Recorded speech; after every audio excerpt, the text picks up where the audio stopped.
بسم الله الرحمن الرحيم. الحمد لله رب العالمين والعاقبة للمتقين والصلاة والسلام على أشرف الأنبياء والمرسلين ومن تبعهم بإحسان وإيمان إلى يوم الدين وبعد.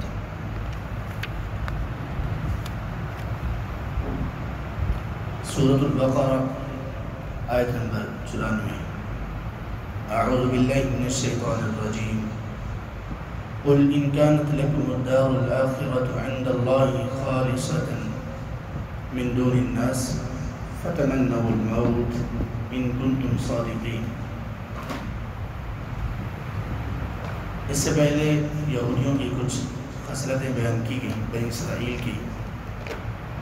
اس آیت میں اللہ تعالیٰ نے ان کو ایک نصیحت کی، اور یہ ایک ایسی نصیحت ہے کہ اللہ اور آخرت کے دن پر ایمان رکھنے والے شخص کے لیے اس سے بڑھ کر کوئی بھی نصیحت نہیں ہو سکتی. یہ ایک نصیحت ایسی ہے کہ اللہ اور یوم آخرت پر ایمان رکھنے والے شخص کے لیے کوئی نصیحت اس سے بڑی نہیں ہو سکتی. جو شخص اس نصیحت سے بھی دور ہو گیا یا اس سے بھی نہ سمجھا، پھر اس کا معاملہ بڑا مشکل ہو جاتا ہے. اور یہ وہ نصیحت ہے جو اللہ تعالیٰ نے قرآن کریم کی سب سے آخر میں نازل کی. قرآن کی نزول کے اعتبار سے آخر میں نازل ہونے والی آیت عموماً مشہور یہ ہے کہ الیوم اکملت لکم دینکم واتممت علیکم نعمتی ورضیت لکم الاسلام دینا. سورۃ المائدہ کی آیت نمبر 3. مشہور یہ ہے کہ یہ سب سے آخر میں آیت نازل ہوئی. تو اس کو آخری آیت مفسرین اس لیے قرار دیتے ہیں کہ اس کے بعد کوئی شرعی حکم اس اعتبار سے کہ یہ چیز جائز ہے، یہ ناجائز ہے، یہ حلال ہے، یہ حرام ہے، اس کے بعد کوئی اور حکم نازل نہیں ہوا.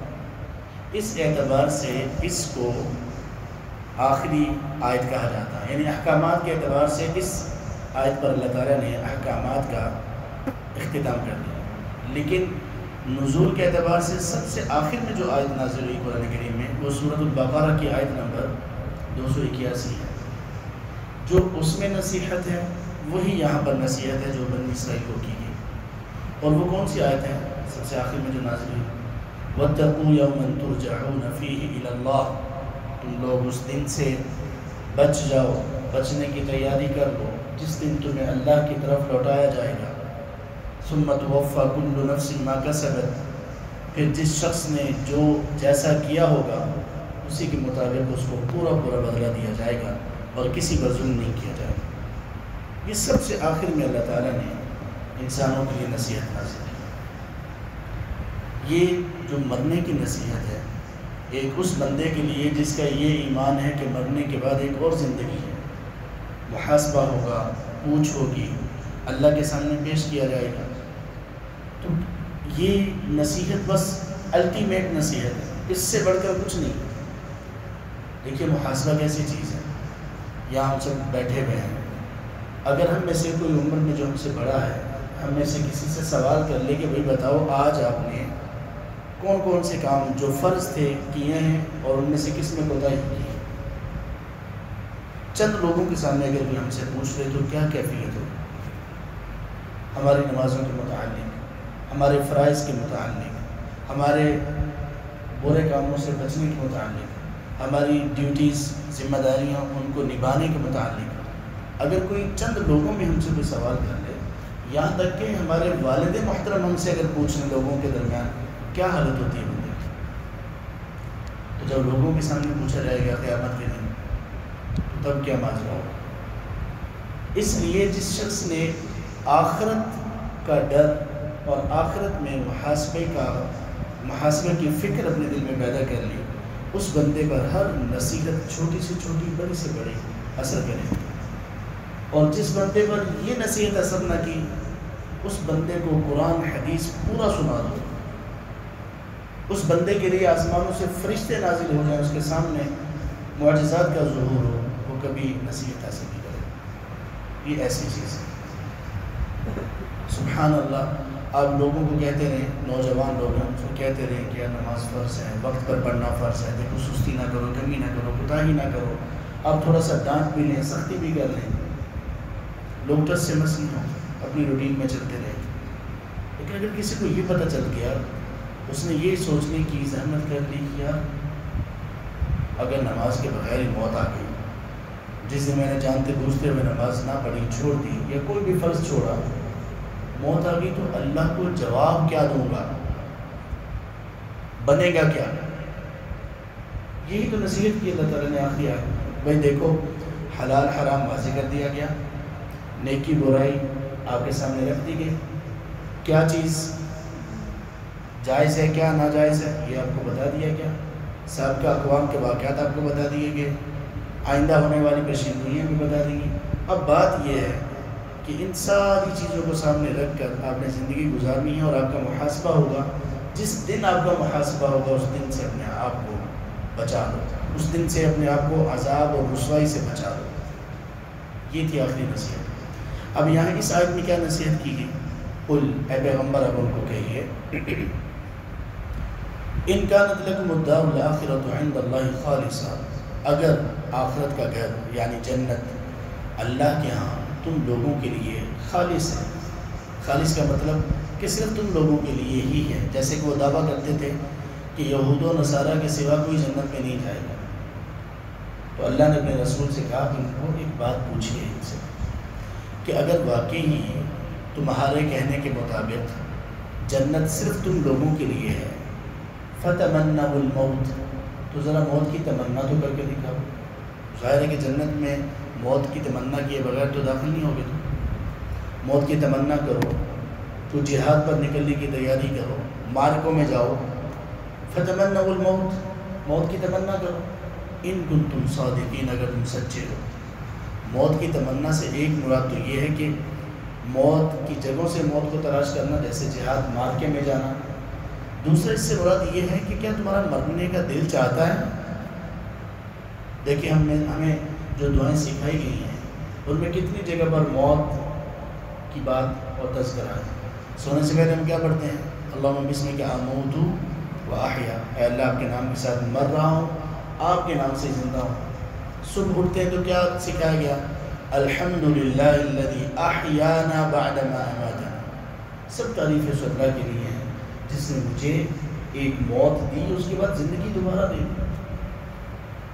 تو تم تمنا تو کرو اللہ سے موت۔ اسی طرح ہمیں یہ سکھایا گیا کہ اللہ سے اچھے خاتمے کی دعا کریں، سکھایا گیا یا اللہ خاتمہ اچھائی پر کریں۔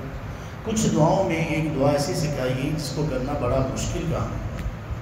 اللہ کے رسول صلی اللہ علیہ وسلم تشہد میں جو دعائیں پڑھا کرتے تھے ان میں ایک دعا یہ بھی ہے، اللہم بعلمک الغیب وقدرتک علی الخلق، اے اللہ آپ کے علم غیب کے واسطے سے اور آپ کی اس قدرت کے نام سے جو آپ کو اپنی مخلوقات پر حاصل ہے، میں آپ سے سوال کرتا ہوں۔ سوال کیا کیا کیے؟ سب سے پہلا، احینی ما علمت الحیات خیرا لی، اللہ مجھے تب تک زندہ رکھنا جب تک آپ کے علم میں ہے کہ زندگی میرے لیے بہتر ہے۔ وتوفنی اذا علمت الوفاۃ خیرا لی، اور اللہ تب مجھے فوت کر دینا جب آپ کے علم میں ہو کہ وفات اور موت میرے لیے بہتر ہے۔ اب اگر ہم سے اگر کوئی پوچھے کہ بھائی آپ بتاؤ آپ کے لیے موت کب بہتر ہوگی، ہم میں سے کوئی مرنا چاہتا ہے؟ جو جتنا بوڑھا ہو جائے مرنا چاہتا ہے، کوئی نہیں مرنا چاہتا۔ لیکن یہ دعا ہمیں کیا سکھاتی ہے؟ موت کی دعا ہے کہ اللہ آپ کے علم میں جب تک زندگی بہتر ہے، یا اللہ زندگی دے دے۔ اے اللہ جب آپ کے علم میں ہے کہ میرے لیے زندہ رہنا بہتر نہیں ہے، خیر والا نہیں ہے، یا رب مجھے موت دے دے۔ تو ان سے کہا گیا کہ اگر واقعی تم یہ سمجھتے ہو کہ تمہارے لیے آخرت کا گھر جنت صرف تمہارے لیے ہے، لوگوں کے لیے نہیں ہے، اگر تم اس دعوے میں سچے ہو تو پھر ایسا کرو کہ موت کی تمنا کرو۔ پھر اللہ نے بتایا وَلَن يَتَمَنَّوْهُ أَبَدًا، اے پیغمبر یہ لوگ قطعاً موت کی تمنا کبھی بھی نہیں کریں گے۔ کیوں؟ بِمَا قَدَّمَتْ أَيْدِيهِمْ، اس چیز کی وجہ سے جو ان کے ہاتھوں نے آگے بھیجا، یعنی ان کے جو کرتوت ہیں ان کو معلوم ہے کہ ہم کیا کر رہے ہیں۔ گناہ گار بندہ کبھی مرنا نہیں چاہے گا، یعنی جس کے گناہ بہت زیادہ ہیں۔ ان لوگوں کی بغاوت اور سرکشیاں اتنی زیادہ ہیں کہ یہ کبھی مرنے کی تمنا نہیں کریں گے۔ واللہ علیم بالظالمین، اور اللہ تبارک و تعالیٰ خوب جانتے ہیں ظالموں کو۔ وَلَتَجِدَنَّهُمْ أَحْرَصَ النَّاسِ عَلَىٰ حَيَاةٍ وَمِنَ الَّذِينَ أَشْرَكُوا، اے پیغمبر آپ ہر صورت ان لوگوں کو پائیں گے، یعنی بنی اسرائیل کے لوگوں کو، کہ یہ لوگوں میں سے سب سے زیادہ زندگی کے حریص ہیں، سب سے زیادہ زندگی کے حریص، سب سے زیادہ زندہ رہنے کی خواہش کرنے والے۔ وَمِنَ الَّذِينَ أَشْرَكُوا، یہاں تک کہ وہ لوگ جن کا آخرت پر ایمان نہیں ہے، مشرک ہیں جو، وہ لوگ بھی زندگی کے اتنے حریص نہیں ہوں گے جتنی زندگی کی حرص ان لوگوں کو ہے۔ یعنی وہ لوگ بھی مرنے سے اتنے نہیں ڈرتے ہوں گے جتنے یہ لوگ مرنے سے ڈرتے ہیں۔ کیوں؟ زندگی عزیز ہے۔ یہ اصل فساد ہے۔ جس بندے کو زندگی عزیز ہو جائے نا، مرنا نہ چاہے، وہ بندہ کبھی نیکی پر نہیں آ سکتا۔ اس لیے کہ نیکی پر آنے کے لیے انسان کو یہ یقین دلانا پڑتا ہے کہ مجھے دنیا سے جانا ہے اور وہاں میرا فیوچر وہ ہے جو مرنے کے بعد ہوگا، کہ مجھے کچھ کمائی کر لینی چاہیے۔ تو اللہ نے فرمایا یہ لوگ باوجود اس کے کہ ان کا تو آخرت پر ایمان ہے، لیکن زندگی کی حرص ان لوگوں سے بھی زیادہ ہے جن کا آخرت پر ایمان نہیں، مشرک ہے۔ یود احدہم لو یعمر الف سنہ، ان میں سے تو ہر ایک یہ چاہتا ہے کہ اس کو 1000 سال کی عمر دے دی جائے۔ کتنی زندگی چاہیے؟ 1000 سال۔ یعنی ان کے دل میں یہ کہ بس زندہ رہیں، آخرت مرنا نہیں ہے۔ کیوں؟ اس لیے کہ پتہ ہے مرنے کے بعد کیا ہونے والا ہے۔ وَمَا هُوَ بِمُزَحْزِحِهِ مِنَ الْعَذَابِ أَن يُعَمَّرَ، اور یہ ان کو عمر دیا جانا، 1000 سال کی بھی عمر دے دی جائے تو یہ چیز ان کو بچانے والی نہیں ہے عذاب سے۔ وَاللَّهُ بَصِيرٌ بِمَا يَعْمَلُونَ، اور اللہ خوب دیکھنے والے ہیں لوگ جو کر رہے ہیں۔ جس کی جتنی عمر ہے اللہ کے علم ہے، کب کس کا وقت آ جائے کسی کو معلوم نہیں۔ کوئی بڑھاپا، کوئی بیماری، کوئی حادثہ، یہ سبب بن گیا نہ بنا تو تب بھی موت تو آنی۔ دنیا میں سارے بوڑھے تو نہیں مرتے، سارے بیمار تو نہیں مرتے، سارے حادثات میں تو نہیں مرتے، اپنے وقت پر سب چلے جاتے ہیں۔ تو اللہ کہتے ہیں کہ ان لوگوں کو اگر 1000 سال کی بھی عمر دے دی جائے تو تب بھی یہ عذاب سے نہیں بچ سکے۔ کیوں؟ عذاب سے بچنے کے لیے کیا کرنا ہوگا؟ اللہ کی خوشنودی اور رضا حاصل کرنا ہوگا، اللہ کی اطاعت و فرمانبرداری کرنا ہوگا۔ یہ ہے بھائیو اصل نصیحت اور حقیقت۔ جتنا آپ اس کا احساس اپنے دلوں میں زندہ رکھیں گے، اتنی ہی زندگی اللہ کی پسند کے مطابق ہو جائے گی۔ جتنا اس چیز کا احساس آپ دلوں سے کمزور کر دیں گے، واللہ کہ زندگی اتنی ہی زیادہ اللہ کی ناراضگی والی اور اللہ سے دور ہو جائے گی۔ اللہ ہم پر رحم کریں، اللہ ہمیں ہدایت دیں، اللہ ہمارے دل کو نور ایمان اور نور ہدایت سے روشن کر دیں، اور اللہ تبارک و تعالیٰ ہماری کمیاں کوتاہیاں معاف فرمائیں، اور ہمیں اس وقت اور اس حالت میں اپنے پاس بلائیں جو ایمان کی سب سے بہترین حالت ہو، جب ہم اللہ سے اور اللہ ہم سے راضی ہوں۔ آمین یا رب العالمین۔ سبحانک اللہم و بحمدک، اشہد ان لا الہ الا انت، استغفرک۔